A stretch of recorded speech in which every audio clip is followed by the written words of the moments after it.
Hello there, welcome to our channel Tutorial Guru again. Hope you are doing fine. I'm back with another tutorial video, and today I'll be showing you how to redeem Nitro code on your Discord account. And now without further ado, let's dive right into the video. But before that, don't forget to like, subscribe and hit that bell icon for more videos. Now, to redeem your Nitro codes on your computer, first open up your preferred browser, as I have already opened the Google Chrome, and on the search bar click over there and type in discord.com like this and hit enter.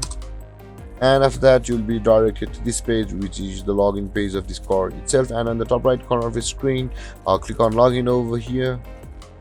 And after that, you'll be required to enter your email or your phone number over here, and after that, enter your password over here with which you had registered on Discord at the time of creating an account. And just click on login. You can also log in with the QR code, but I'll not be doing it over here.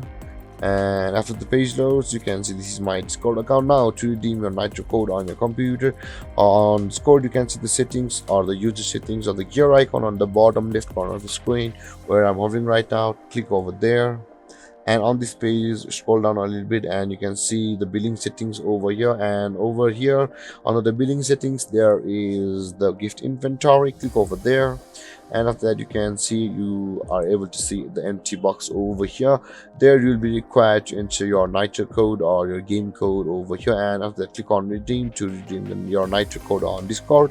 And there guys, this is how you redeem your Nitro code on your Discord. And if you have any confusions or questions regarding the topic, don't hesitate to comment in the comment section below, and don't forget to like, subscribe and hit that bell icon for more videos. Thank you for watching guys. Peace.